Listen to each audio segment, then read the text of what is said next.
enough in the tooth by now to know that watching Mansfield Town comes with a huge health risk, especially when Nigel Clough's side take the comeback route to victory. After twice coming from behind against Stockport to continue their unbeaten start in the league, a depleted yet resilient Stags did the same in the Cup, beating Championship strugglers Sheffield Wednesday in a penalty shootout to set up a mouth-watering third-round tie with Peterborough United. Tonight we'll talk about how the Stags' third-round tie could be a blessing in disguise. We'll put the heroics of Christy Pym in the spotlight, chew the fat over the Stockport match and much more in between. As always, your comments, questions and opinions in the live feed are what drive the show, so keep them coming as we look ahead to a busy September where the Stags can ill afford to add any more injuries if they aim to continue their excellent unbeaten starts. This is the show for the fans, by the fans. This is the Mansfield Matters Podcast, proud to be part of the talkSPORT Fan Network.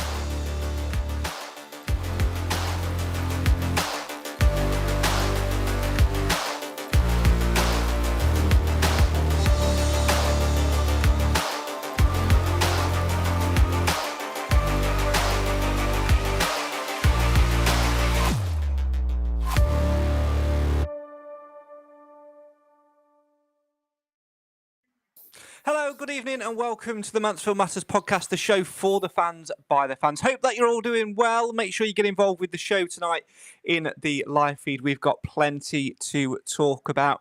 The comeback kings of Mansfield Town this week. That's what I should have called the show really, rather than spot on.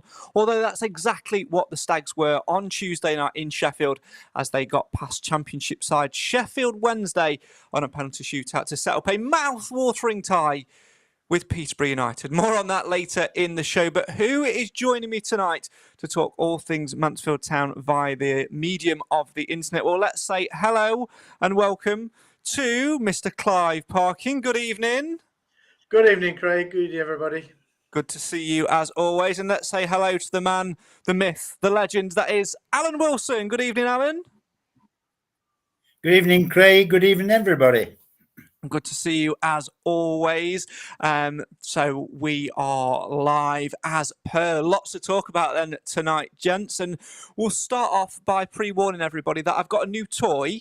And what we used last week, I've finally figured out how to load stuff onto it. So I've got lots of random sound effects and stuff which I might play throughout the show. I think we should start with this one. Cam was supposed to be joining us, has literally just logged on, so that's disappointing. So well done for being on time, Cam. Really appreciate you turning up on time. Well done. Yeah, that went well. Did you like me little sound effect to introduce you? Lovely. I Good, enjoyed isn't it? Good, isn't it? But also, I've got some new gear and I forgot that I took it all down on Sunday. I've still not got my microphone position where I want it. Yeah, it's not annoying me. Not in front of your face, which would be a real positive. Anyway, moving swiftly on, shall we talk about football and not slagging each other off? As always, get involved in the comments and have your say on your team. Right, where shall we start? Well, let's start with the news from the last few days or so, and that is, of course, the Sheffield Wednesday game and the subsequent cup draw. Clive, a little bit of an anticlimax when we pulled Peterborough out of the hat, especially when you consider there were some bigger teams still left in the draw at that particular stage. But in reality, it's a winnable game and it gives us a little bit of a chance to put even more money in the pot, doesn't it?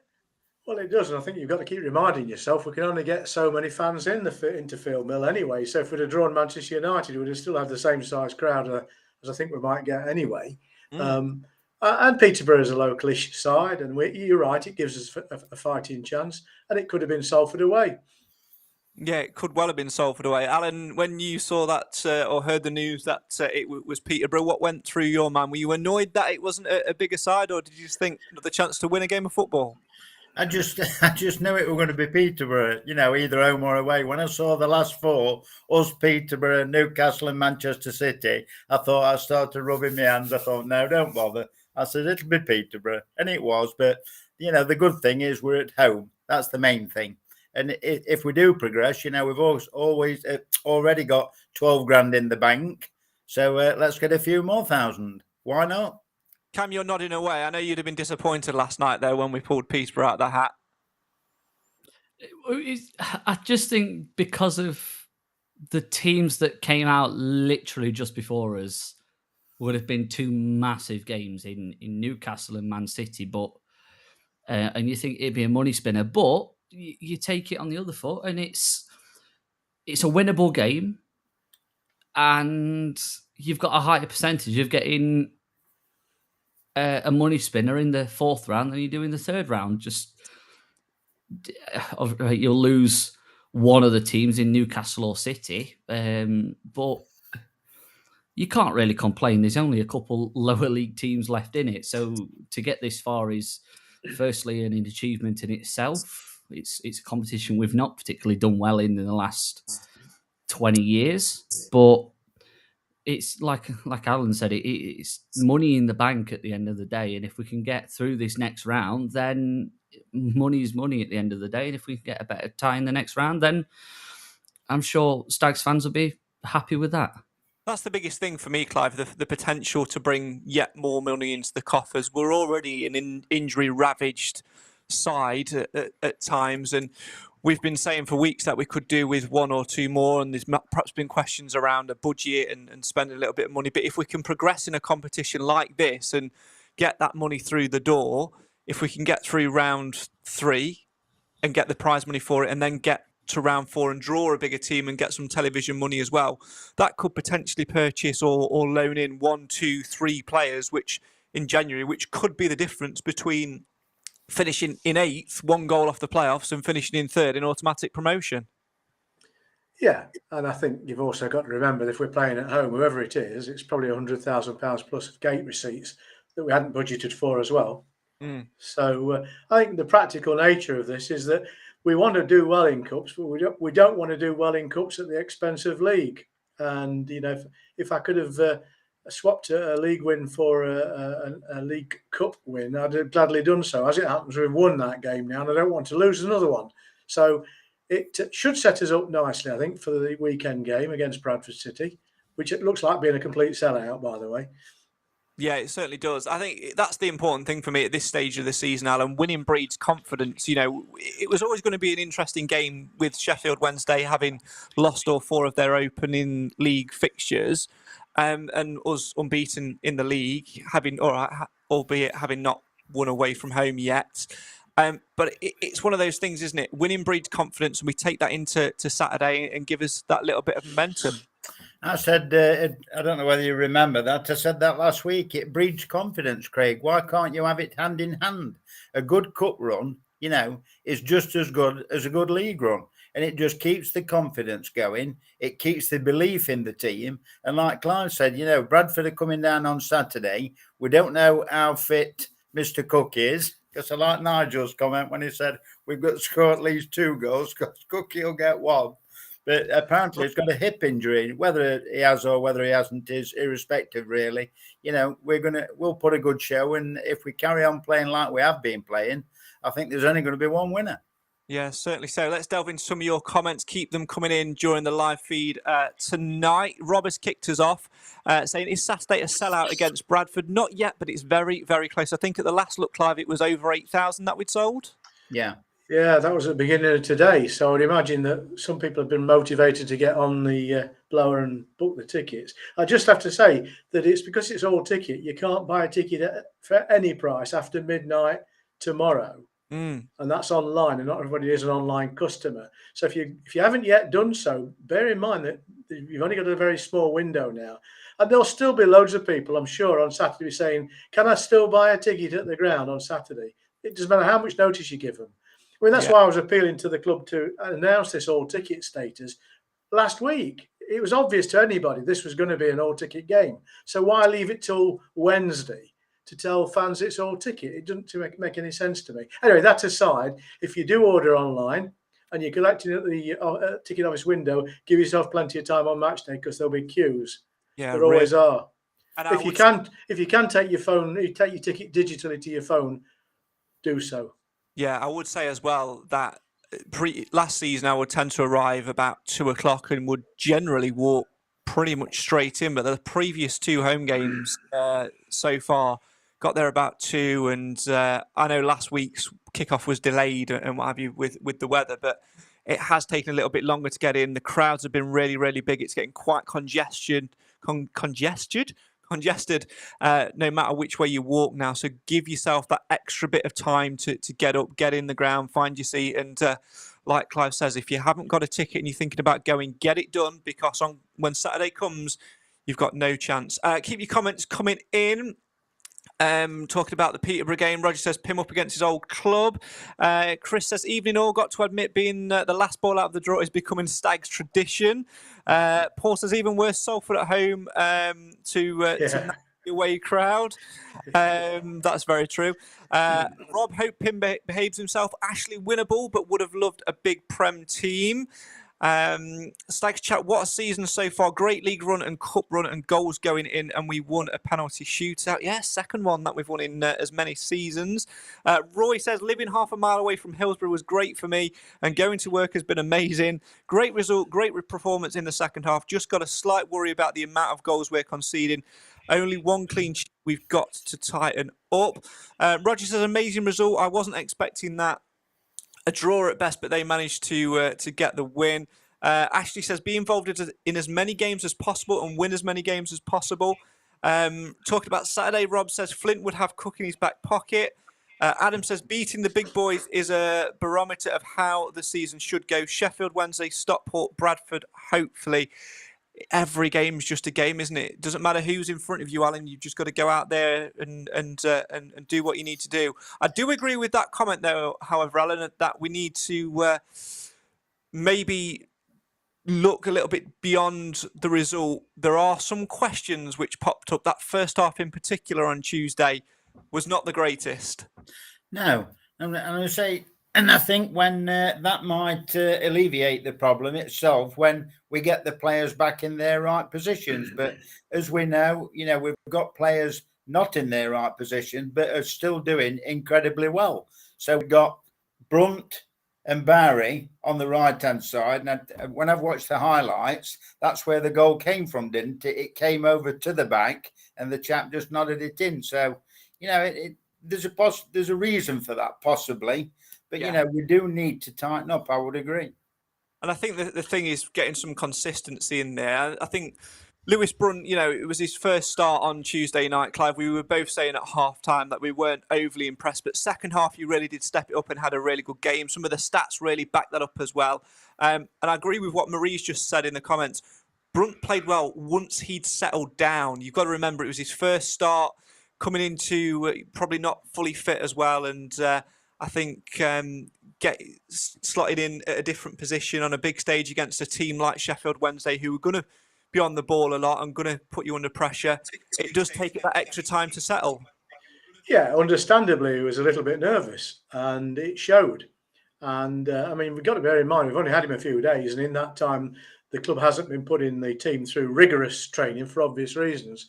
So he's not had a great deal of competitive practice. But he grew into the shirt in the second half. He was as good as anybody on the park in that respect. And in fact, he was partly instrumental in the goal because his forward pass was at the right time, taking it from lots and lots of passes going nowhere to one that actually made some difference to the opportunity to score, which we did. So I think he did all right. And I think it'll have done him well to play that game. And I just think that... yes, you could lay some blame at his feet for their goal, but I think everybody in the back line was responsible for that. There was nobody challenging anybody at any time when that goal was scored. Big opportunity for him on Saturday, Cam, because George Williams will probably not be fit enough to start. It makes no real sense for him to do that. Jordan Barry will fit in adequately as he has done at right back, and it's a good opportunity for him to form a bit of a partnership with Aidan Flint now and really try and take hold of that shirt at the back, because consistency is what's going to start getting us clean sheets. Yeah, it will. Like you said, it's just important to get this partnership going. I think the problem that we've had in the past is we've had players playing in the wrong position where they've then not formed a partnership, so that communication's been lacking. Whereas Tuesday night, for example, sort of like, yes, we've still got the same problem, but once they'd got used to it and settled into a rhythm and a style of play, because Sheff Wednesday came out and tried to, not let us play the way that we did, and then soon gave up on that. We were just knocking the ball around and it was relatively comfortable. Even after they scored their goal, we weren't put off from playing the style of football that we were playing. We still seemed very confident and composed on the ball. And Brunt very much was the weak link as such in the background. But like you said, once he settled, he was fine. And was he at fault for the goal? Well, it's a bit of everything. Probably a bit of communication from the rest of the side. His positioning wasn't great, but same again.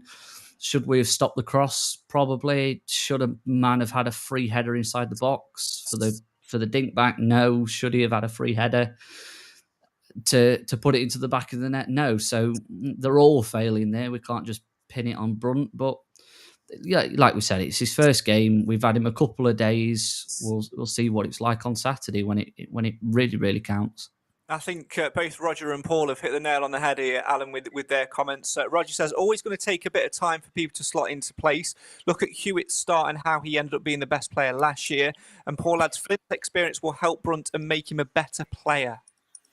I'm going to say, when I was listening to the commentary in the first half, there were the odd times when it did say it made a bit of a mistake or whatever. But second half, it sounded, is it everything that he did turned to gold? He passed the ball out. It was able to come out with the ball like Mansfield is starting to like to play. And it sounds like he's a good acquisition. And, one that could keep the shirt, even when Cargill's fit. Yeah, I think so. I think Cargill, once he is fit, will probably go straight back in. But it depends how he performs and how long that. I certainly think on Saturday, Clive, that he will start alongside Aidan Flint. I don't think it'll be too dissimilar to the lineup which we started with on Tuesday. And I think, as a couple of people have said in the comments, it'd be interesting to see how he deals with a more physical threat. As I think Thomas said it, Brunt looked good on the ball. Championship teams seem to give you more time on the ball than League Two teams. Interested to see how he will deal with a more physical threat, Cook, etc., if fit. And I think that will come down to how much confidence he gains as the more minutes he gets, and also that tutelage from Aidan Flint, which is going to be so invaluable. Absolutely. The lad is going to have to understand that League Two football is at times very unsophisticated. And that means he's going to get thumped and crunched like everybody else does on the park. And I can't help but draw comparisons to him and Harbottle. I think Harbottle had more physical presence than this lad's got, but I think this lad's probably got more aptitude. We've yet to see him play a proper game, but I thought in the second half he looked a better player than Harbottle was when he was playing for us. Yeah, it's a very different type of centre half, isn't he? Like, almost the modern day, likes to get on the ball a little bit, Cam, and move it about, and that pretty much suits how Mansfield are going to play. It's frustrating to watch sometimes because, especially when you're chasing the game, we want to see a little bit more urgency going forward. But the key was in the goal. The key word this season, we're all going to have to get used to it, is patience. Very much so. The side, they did show urgency, and I think you've got leaders on the pitch that did show that during the game. Maris always looking at getting the ball forward, and even Aidan Flint ended up being just carrying the ball from the halfway line to the edge of the 18-yard box. It just completely unopposed. They didn't close him down. And it was always, even during the goal, 32 passes, but every pass that went backwards, the players were always looking forward to send it back the other way. There was a lot of side to side, but the initial intent was that it was going to go forward. Davis Keeler-Dunn, on one occasion, I think he just literally took the ball, facing the wrong way. They didn't close him, so what did he do? Turn around and played it forward. And it's nice to see a Mansfield side playing with that intent, because on previous occasions you'd be thinking, like, well, we'd have probably played it backwards and just back to square one and playing it all the way back to Pim, and it was just frustrating to watch. But Tuesday night was just fantastic to watch, and the positivity. But like you said, patience. It does take time, and Nigel's always been clear. It's going to take time to to get things to settle, especially with so many injuries. But when things do click, point proven with the goal on Tuesday, it works well. Yeah, and as long as we can get results and get confidence, I last season I wouldn't have given us much hope when we do go a goal behind, but this season it's slowly starting to sneak into my head now that we've got a bit about us. As long as we're only one goal behind, I think we can chase.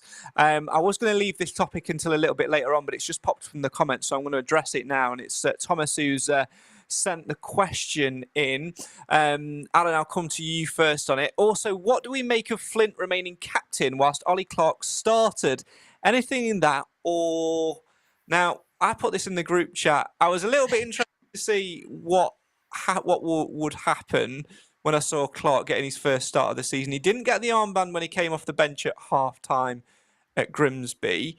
He didn't start with it. I thought, well, he might just be only playing 45 minutes. That might be the intention. But, he ended up playing the full 90. Flint was the skipper.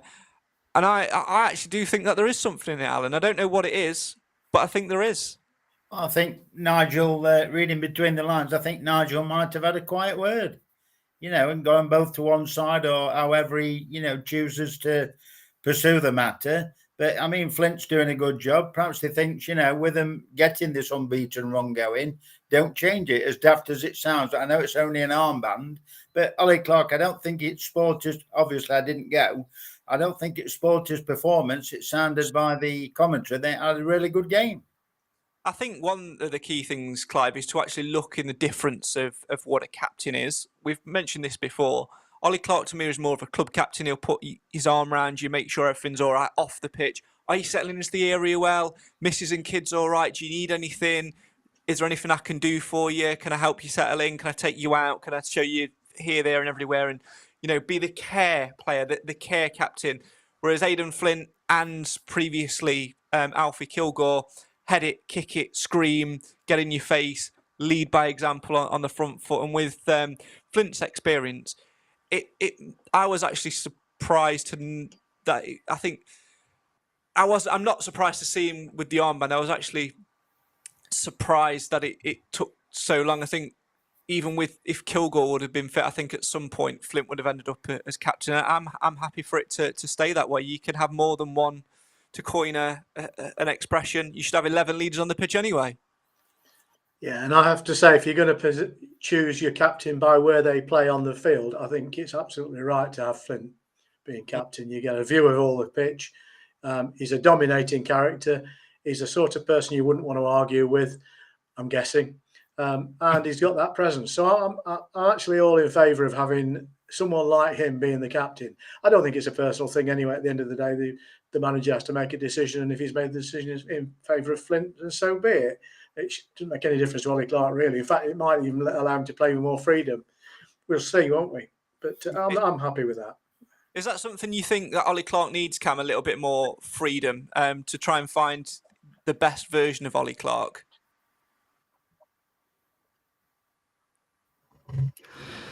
I think it does. Well done for If I'm totally honest, I'm not sure. I don't. You took it. It's all right. I was just looking at stats from Tuesday night. But well, it's good of you to join us, Cam. Anyway. No. Are you watching Hollyoaks? He's watching Hollyoaks. See, that joke never died. It never does. No, carry on, Cam. Don't let us put you off.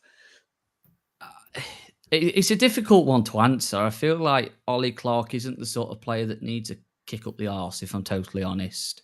He seems a very hungry player, always ready and raring to go as soon as the season starts and coming back from injuries or whatever. He's a player that's slotted straight back in and not needed as much encouragement as maybe someone like Will Swan has. He's having a bit of a rough patch at the moment, and hopefully he can get out of it. But it's a difficult one to answer because I don't feel like taking the captain's armband off of Clark is justified, if I'm totally honest. I can't really see what Clark's done wrong, other than the fact that he's not been fit to play. You'd have thought with him coming back into the side, he probably would have got the armband back, but I would like to know the mentality and the reasoning maybe behind it. Maybe it was just because it was a big game that Flint kept it, bit of continuity, and Clive's gone.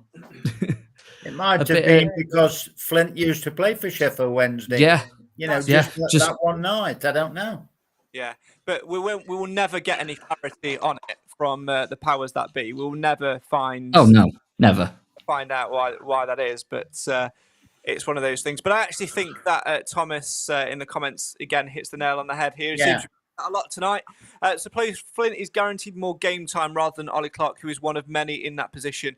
Could be a reason. And like we said before, consistency is key. Right, let's switch our attention from Ollie Clark to Rhys Oates. And Clive, it was a tremendous goal from Oates, the Oates that we want to see, the Oates that we were used to seeing 2 seasons ago. And then he got bloody injured again, didn't he? Let's hope that he can shake that off for Saturday, because so far he's having a superb season.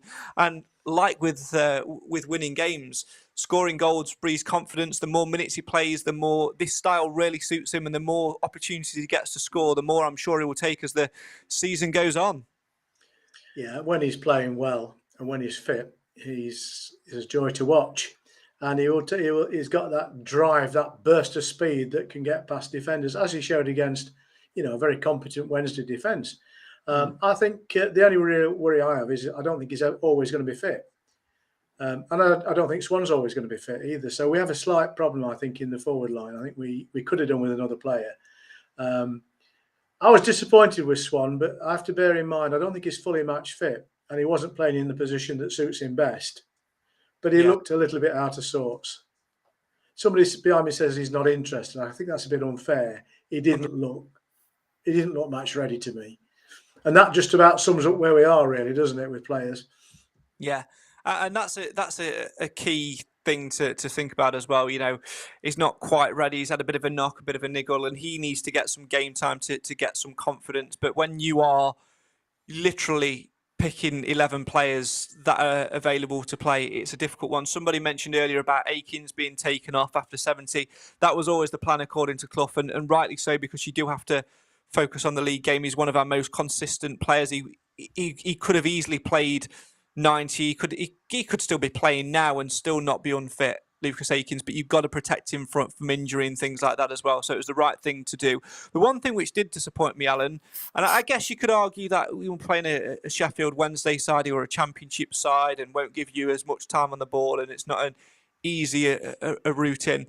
But it's that we didn't utilise any of the younger substitutes. We had Abdullah and a few others on the bench who we could have easily given 10, 15 minutes to, and I think still got something out of the game. But what disappointed me more was Nigel Clough's comments after, which was not word for word, but something along the lines of, we only really had one substitute to use in Rhys Oates. And that, for me, if I was one of those younger players listening to that, I'd be thinking, absolutely, that you can absolutely off if I'm gonna play for you. I slightly disagree with that, because was Williams on the bench as well. Yeah. But obviously he said that he wasn't fit to come on, but he probably thought it was his only best plan, of keeping the players that he'd got playing, because they looked like they were going to equalise, when we know it came in the 85th minute, but he probably thought it might have, upset the apple part. I think that, they'll have a part to play later on in the season. I'm sure they will. I'd certainly hope so, Cam, because we bang on year upon year about the influence of our academy, and then when you get on the pitch, but I think what annoys me most, I think it was more the comment than anything else, because when you do take into account the fact it was Sheffield Wednesday Championship side, we're chasing a goal, that makes sense, but it was the comment more than anything. Yeah, it was, but I also feel like, I'm not saying that Clough doesn't trust them, but I also feel like, is it just a case of because they've not had any experience playing at lower level other than George Cooper? I don't necessarily think that it's because they're young players, because he's quite clearly he was happy to give young players a chance, but they didn't perform, i.e. Tyrese Sinclair being the main one, he didn't perform when he did get his chance. Is it a case of... I think Tyrese Sinclair's not a particularly good comparison because he had his opportunities and didn't develop them. These lads we're now talking about are banging on the door, but I can't see Clough bringing them on while ever we're fighting for a point or a win. I think if we've got 2 or 3 goals in the bag, then he'll bring them on, if only to take the strain off the hard-working first-team squad. But if he's got a choice on the bench, I mean, I think it was a poor use of words when he said, I'd only got one usable substitute. I know what he meant, but you're right. It could have been said slightly better. But Clough has a habit of saying things rather bluntly at times. We'll clip some of them up at some point. Right, let's move on and let's all stand up and give applause where it's due to Christy Pym. Christy. What way you're going with that then? I know, because we give him some stick on this podcast, and some of it deserved, some of it not deserved. But everyone's entitled to their opinions. But on Tuesday night, he was very much the hero, Clive. And I know you'll bang on about him, getting you the points or whatever in podcast predictions. We'll ignore that. Let's talk about his performance, because he performed beautifully well. He was deserved of man of the match. Absolutely. My views about Pym are no secret. I don't think he's as good a keeper as Mr. Clough thinks he is. But having said that, he was man of the match justifiably. He did very little wrong during the game, and he pulled off 1 or 2 really good saves. And of course, the ones that really mattered were the 2 saves in the shootout. Yeah. One of which was saved from a certain Palmer. Yes. Yeah. Apparently, it turns out he's not, but someone's been... Well, it says he's on Wikipedia. Yeah, it was a poor penalty. It was. And I mean, our only poor penalty was the much discussed Swan as well. I mean, that was a poor penalty. In fact, you and I were saying, Craig, his body language looked like he didn't want to take that penalty. That was not a poor penalty. That was an absolute race. When he shaped up to hit that penalty, I knew he was going to miss. He started too central. He's got his stance wide. You knew where he was going to go. It was so easy to read. It was like a book with pictures that Cam reads. Bye.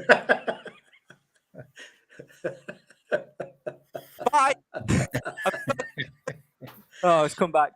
No, I think Pym does deserve a lot of credit for that. It'd be interesting to see what happens in the 3rd round tie, of course, when he gets back to his. I think Nigel will play Flinders for that one. He got no chance.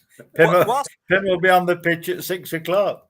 Yeah, well, whilst we're on in the business of applauding people as well, Clive talks a lot on this podcast, Alan, about the amount we have, but and things like that. But they also deserve a bit of a mention here, because penalty shootouts can be an analytical game. Yes, it's a lottery, but also you have to be prepared. And Adam Collin, the goalkeeping coach, certainly did his research and equipped Christy Pym with the information he needed. And he did say on Twitter when we tweeted it that he went the way that he told him 50% of the time. Well, 50%'s better than none at all, isn't it? And also give credit to the players that took the penalties. Did they go to Nigel, or is it sorted out before? Because as soon as Akins went off, I said to Jeanette, well, that's one at penalty takers gone, if it goes to penalties. But fair play to them all. They stood up. Even Swan, even though he missed, he had the bottle to take it. And I applaud him for that. Yeah, we were sort of struggling to pick who the 5 would be. But you have to say, Cam, that all of those penalties were superbly taken. I know Nigel Clough makes no secret of the fact that before a cup game he does practice spot kicks, and it's starting to pay off. Mansfield, prior to last season, had a dreadful record on penalties, having not won one in over a decade. But last 2 penalty shootouts that they've won, and it's good to know that we've got a number of players, even if Lucas Akins isn't on the pitch, that are practicing penalties, that can pick their spot and can step up with confidence when needed. Definitely. It's just a case of having the confidence to be able to do it. And it's just a case of, have we got confidence in the squad at the moment? And we do.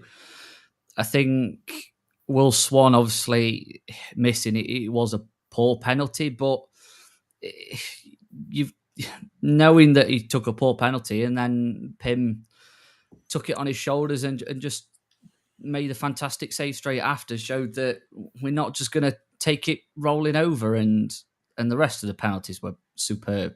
Probably Keeler Dunn's teams, both teams, and Sheffield's, both really good penalties.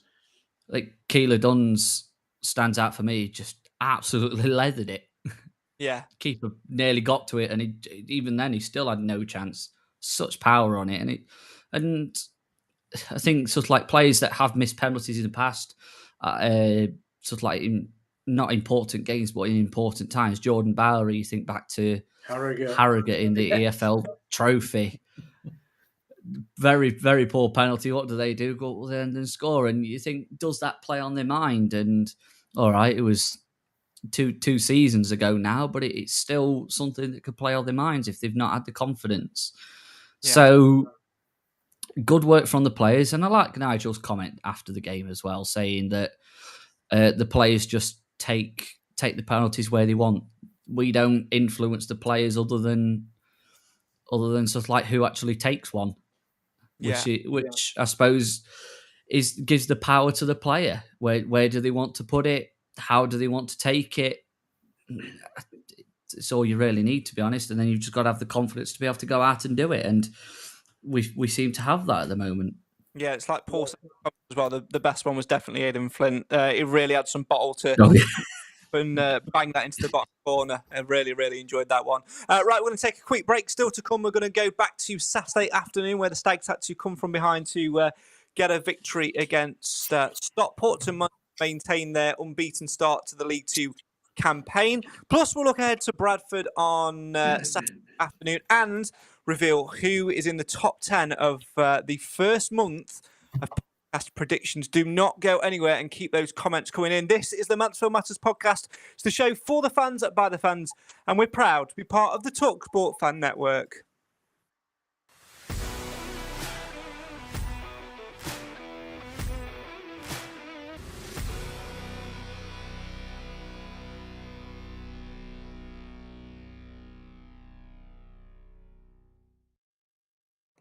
You're listening to the Mansfield Matters Podcast. It's the show for the fans, by the fans. Right, let's delve straight back into action and go all the way back to Saturday afternoon, Alan Wilson, where we all had to wait a little bit longer with a 15-minute delay due to torrential downpour.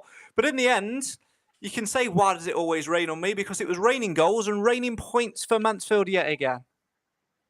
It was well worth it, wasn't it? We started quite poorly again. You know, their chap, Barry, on loan from Aston Villa, I think. He started very well. And to be fair, he had a reasonably good game. But they grew into the game again. And I think in the second half, when we started, putting passes together like we know we can, I think there was only going to be one winner. I don't seem to get disappointed now, like I have done in past seasons, when we go 1-0 down or possibly 2-0 down, because this year there just seems to be, I don't know, a bit of confidence or whatever it is. I don't know. I can't put my finger on it, that you don't think we're going to end up losing. Drawing, is going to be at least a draw, if not a win. The most frustrating thing, Clive, is the manner in which we concede the goals. I mean, the free header for one of the goals was criminal. When you've got players like Aidan Flint, big, tall, commanding centre-backs, I don't want to go from him being a hero to putting blame on, but again, that's where you want a goalkeeper to come and command, but it's also where you want your centre-halves to take a little bit of responsibility as well. We've got to deal with set pieces better. Yeah, I think both goals were disappointing for different reasons. The first one was a parting of the Red Sea. The guy just ran through and had nobody challenge him, and we should never concede goals like the one they did for the second one. Pim has to take some of the blame for that. His position on the line, I don't think, was perfect. And it wasn't a powerful header. It was just one that was directed well. And even the lad on the line barely got to it. And it was directly above his head. I think, was that Keeler Dunn? I don't know who was on Quinn. I think it was Quinn, Clive. Well, again, you should put your taller players on those positions. But either way, it happened. And I think, to pick up on Alan's point, I never felt we were going to lose it. I thought, this is just us. It's the way we do it now. And in the second half, we never looked like, in my opinion, not getting all 3 points. If I've any disappointment at all, is that yet again we've made lots of chances and not converted too many of them. Yeah, I think one of the two things that stand out for me, Cam, is the fact that we need to be doing that to teams, what Stockport did to us in terms of the set piece. But secondly, it's the fact that we do plug away, we do keep going, we do stick to the style, we don't panic, and we give that belief to players. Davis Keeler-Dunn was having an absolute mare until he got his first goal, and then he transformed himself. We were going to take him off, Craig, weren't we? Yeah. Yeah, podcast group. It was Nigel might have done. Well, yeah, it's another game where, all right, it's been a slow start, but it's another game where we've dominated in the stats. 28 shots, 11 of those on target, 64% possession, 585 passes. It's another game where we've done well, and the pass accuracy at 79%. We just flowing and oozing confidence at the moment, because it's a difficult one, because we've never particularly started the season like as well. Obviously, under the playoff season, we had a shocker of a start. Even last season wasn't absolutely fantastic, better than it was the season before, but still not great. And in those ones, we'd lost already, and now we just seem to have this confidence where we go behind and we've got the confidence to come back. It took all of 8 minutes to get back on level terms on Saturday, and took us a little bit longer to get on level terms for the second goal. But yeah, like we said, as soon as Keeler-Dunn got his first goal, he just had that confidence, and he'd have a poor game, to be fair. I thought he was poor on Tuesday night. I don't know whether it was just a case of just being tired. We'd looked leggy, but I suppose they'd absolutely run themselves into the ground on Saturday, chasing the game against Stockport, and the players really left everything out on the pitch on Saturday, and a fantastic performance, and well worth the win. Rob in the comments says, why do we make more noise away from home than at home? I think a lot of that is due to the fact that when we're away from home, there's less numbers and we're all condensed into one space. It's sort of how noise works. I do think we do make noise at home. Sometimes when the one thing I think we are perhaps guilty of as a support is when we do go behind. Certainly last season we did it a lot, and when things aren't going our way, it does go a little bit flat. But I think the more we on the pitch show that we believe that we can come back into the game, I think the more that will start to resonate in the stands. And I certainly think on Saturday, when you've got the Bradford fans who've sold out their allocation, giving it some noise, I think we'll be keeping up with them. I don't think that's too much of a concern as long as we're doing it on the pitch. Thomas in the comments, Alan says, I think it's pivotal that we keep with the diamond. Keeler-Dunn is majestic in the 10 position. If he's forced out wide in a 4-3-3, then he's less effective. Him and Reid are a cut above ability-wise. Completely agree, and I think that's probably why Keeler-Dunn had a bit of a poor game until he scored the goal on Saturday, Alan, and that's because he was forced out of that position. If we can get him in that 10 role just outside the box with Reid feeding him and with the midfielders feeding him as well, as long as he sticks into that central part and just pings balls off, that's where he's creative best, and that's where those gaps will open, and certainly did open. I'm going to say it does. It reminds me a little bit of was it 2 seasons ago when we got Macca and Quinney together? You know, as soon as they were together, everything looked solid. You know, and it's the same with Reid and Dunn. You know, they play off each other, or they seem to do. But on Saturday, I didn't. With their keeper making all those good saves, it took a stroke of luck for the deflection to actually go by him.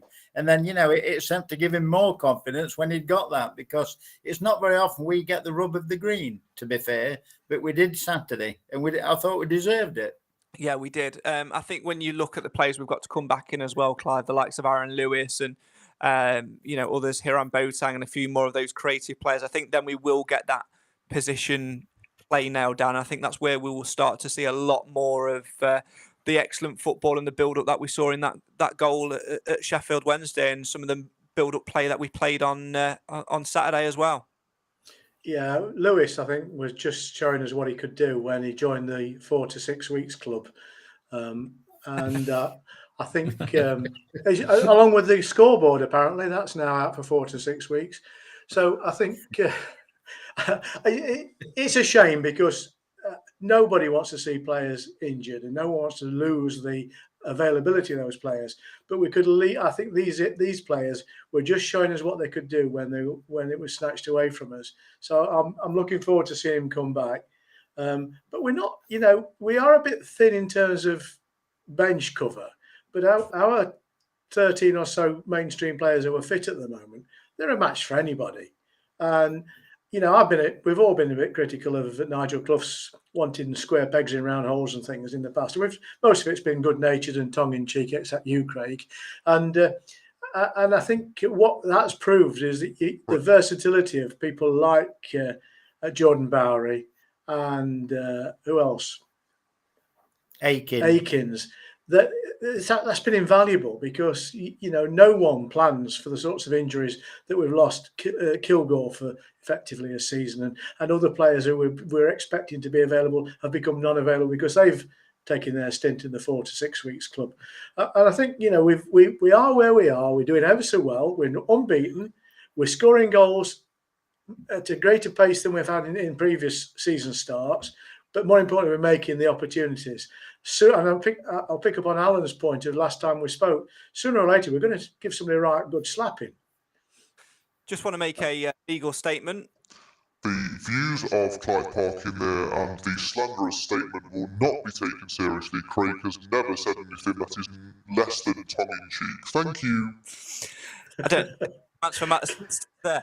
Could I just point out to our viewers that Craig has got a new toy.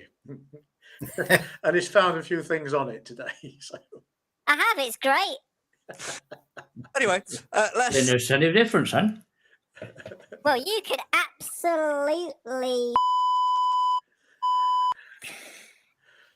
Right. I'll stop playing with my new toy now. Let's go back to places on the pitch and some of your comments as well. Adam says, Reid and Dunn, Reid and Lewis / Johnson play off each other. Reid is quality. Absolutely agree with that. The one thing for me, though, is we talk about the stats there and X amount of passes, X amounts of shots. I don't want that to become not an excuse. I don't want that to become a thing which we look at. What matters most is winning games. If we end up drawing games, I don't want us to end up going, oh, well, we're dominated with this and this. We just need to do the simple things right. We need to defend better than what we did on Saturday. We can't ignore that. We can't brush that under the carpet and utilize and use the high of coming from behind it and getting 3 points. We've got to address those issues. And I think, like we said earlier, Alan, that's just going to come with consistency. If you look at, how we started the game, we started with George Williams at right back, who'd only had 45 minutes previously at Matlock, Bowery at centre half, so another partner for Aidan Flint. And then, after 60, 70 minutes or so, that has to change. And it's just getting that consistency. And the sooner we get some of these players back out of the 4 to 6 week club, the better. But in my opinion, I don't know what anybody else thinks, but how good was Akins on Saturday? When he slotted into the right back, he was absolutely unbelievable. Kept, it was like a 25-year-old instead of 34. It was going up like 1-0. I thought he helped the game tremendously. And, I think it was one of the things that actually turned the game. Yeah, absolutely. Right, that's all we've got time for in terms of talking about Saturday afternoon, because we need to move on and talk about some real important information. And that is, of course, our favourite jingle, our favourite bit of the podcast, our favourite part of the show. And it's this. So will they win, lose or draw? And what will be the score? It's the guessing game that brings you zero fame, but to be the best you must outguess the rest. So will they win, lose or draw? And what will be the score? In the League or Cup, you just make it up, because they're just works of fictions. It's podcast predictions. Will they win, lose or draw?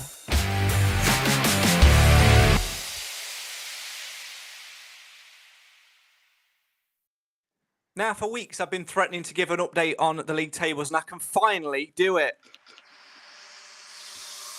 So, our podcast predictions guru, aka our friend Ben, has been very, very busy every single week in putting together the league tables and everything for us.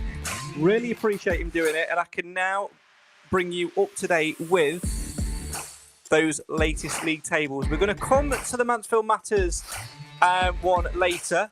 First, I'm going to give you a name check if you have got on the board Simon Wilson, Joe Dolman, Matt Green, not the Matt Green, I presume, Liam Smith, Proud Stags, David Shetlife, me, Craig Vincent, Keeley from Here Game 2, Roger King, Sarah, Marie, Taxi Pete, Tim Phillips, Otley Stag, Sam Pateman, Clive Parkin, Chris Ellison, Nathan Edge, whoever he is, Kathy Holmes, Richard Spencer, Ashley Mutter, Adam Crump, Nick Felton, Fathead, Ben Swain, Steve Nadine, Mrs. Crump, Alan Wilson, Craig Foster, Nick of Mansfield Town Shirts fame, Mitchell the American, Will, Cam, Mark Lapko, Stephen Pound, JS.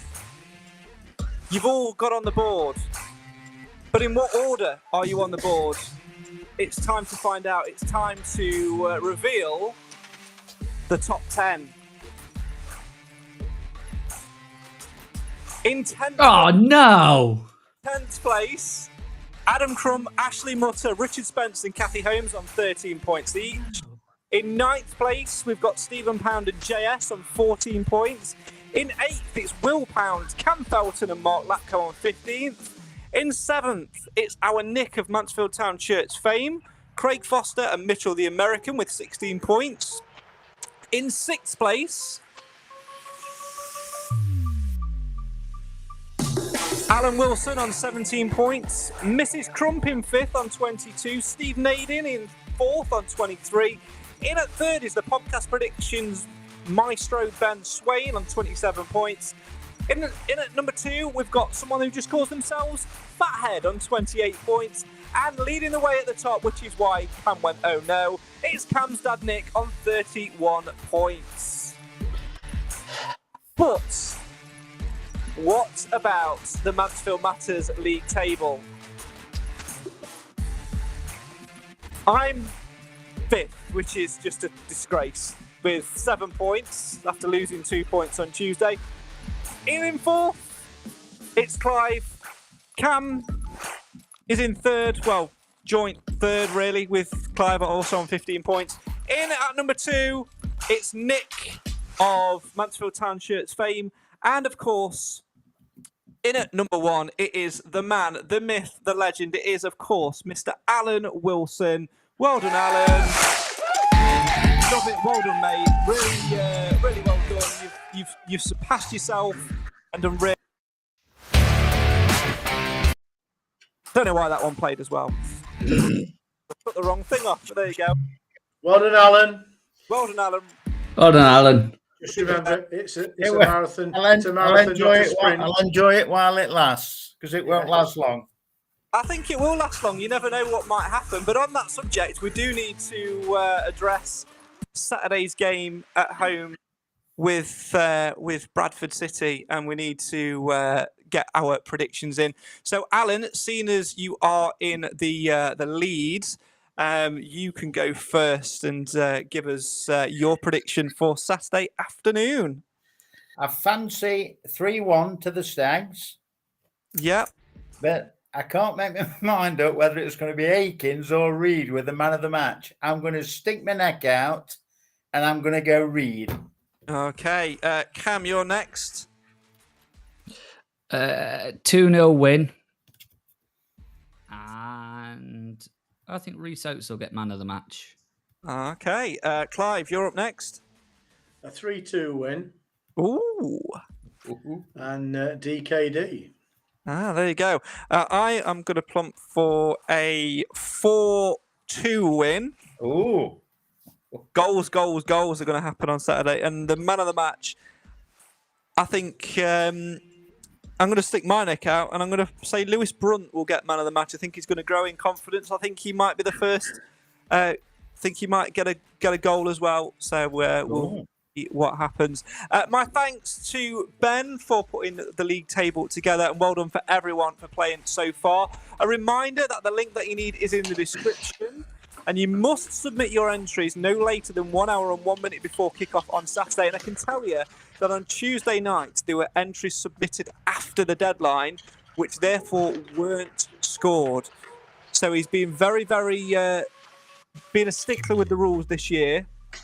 So make sure you get your predictions in on time and play along with podcast predictions. We'll give you another update on who is in the lead at the end of September. So like Green Day, you can wake yourself up when September ends. Will Nick still be the top? How are you going to, do you think you'll be rubbing it in, Cam? Well, this is just what his chat is at the moment. It's just, hang on. Let's, there we go. About the leader, and I'm your leader now, and follow the leader. You may call me leader. Honestly, he can just off. Oh, dear. And his final comment was, "He's not my bloody son." I mean, at least I've got hair still, so it's fine. Ooh, touchy. Alan, obviously you're leader of the pack. Will you still be there at the end of next month, though? I doubt it, but like I said, I'm going to enjoy it while it lasts. It's all good fun. It is all good fun. And remember, it is all just a game. It's the guessing game which brings you zero fame. The link that you need is in the description, so make sure you get involved for Bradford on Saturday every week. Why didn't Stags Chat get on the post predictions? I've done it every game. You did somewhere. Where are you in the league? You are... I missed a few names off. I do apologise. I just picked a lot of names at random. I can go through the whole list if you want. We're down to there's about 50 names that have all scored. Stags Chat at the moment, you are 42nd on 4 points. Well done. Keep them coming in. Really do appreciate you. This season more than ever, there has been so many people that have got involved and took part in the game. So well done if you've got on the scoreboard. Yeah, we will. Maybe we'll put them in full somewhere if you want to see them. But yeah, there's lots of names on there. We just tend to do the top 10. But yeah, keep your predictions coming in. Keep playing along. Lots of love for Alan in there as well, because he is the voice of Field Mill, isn't he? So he deserves to be top of the table. And let's be honest, Cam, me and you are just glad, aren't we? After 7 seasons now of this stupid game, that Nathan's nowhere near it. Yes, get in. Yeah, I just don't understand how he's so good at podcast predictions. Blind luck. Oh. I didn't see that. Can I just say, I just do these things to set him up to use his little toy. That's all it is. Humouring. Yeah, you haven't you? Right, I'm going. I've had enough of this now. Get involved on Saturday for podcast predictions. We'll see you next week. No midweek game this week. Nice to have a rest, and I'm sure it'll be good, Clive, for Nigel Clough to actually try and get a little bit more training in them, although it'll be light, non-contact rest, wrap them up in cotton wool and try and not get any more injuries. Well, it'd be nice to see at least one of them come back from injury, wouldn't it, during this week? Yeah. Or to get themselves, to the level of fitness that we need them to be at to play. But we'll see. We'll see. We can't afford any more. That is a fact. We are not scraping the barrel. That sounds unpleasant. What we are is where we are, which is we managed to put one substitute on Tuesday night because there was only one senior player that could come on, and the game was too finely balanced. Well, yes, he was, and I think that's what I'm saying. Really, is we have a squad that, when they're available, is a match for anybody. I'll tell you this. I mean, I spend a little bit of time looking at other clubs' fan base websites and blogs, and they're all worried about Mansfield this year. They've all cottoned on to the fact we play some good football. And Bradford fans aren't confident about Saturday at all. Well, that's Bradford fans. The huge expectation always for them, and therefore there's probably a bit of gallows humour in what they're doing. But yeah, they're not. That club spins around Cook, in my opinion. Having said that, Sheffield Wednesday spins around Barry Bannon. If they hadn't got him on Saturday, we'd have walked that game. Yeah, it was absolutely magnificent. And we missed having Quinn in the side on Tuesday for the same reason. Quinn brings that little bit of nous that we lacked a bit of.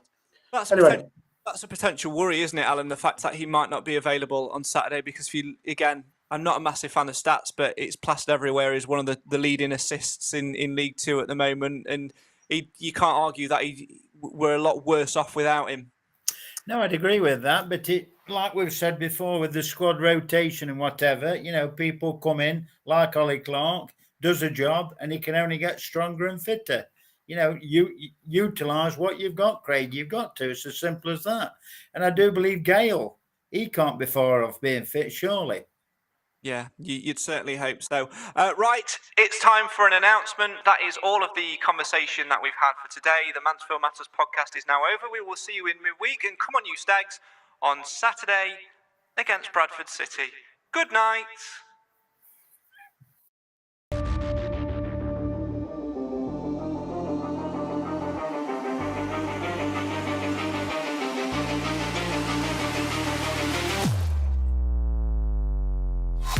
Well, there's the full-time whistle on this week's Mansfield Matters podcast. Don't worry though, no penalty shootout tonight. That is it, we're done. We're off home, we're going to put the kettle on, put our feet up and look ahead to that game on Saturday afternoon against Bradford City at Bonkle Stadium. Talking of which, don't forget to get involved with podcast predictions. The link that you need is in the description right now. And to be honest, like Nigel Clough said in his post-match on Tuesday, if you were putting your predictions in, you're probably safe to put at least one goal in the opposition column, because Andy Cook's more than likely going to pop up and score, isn't he?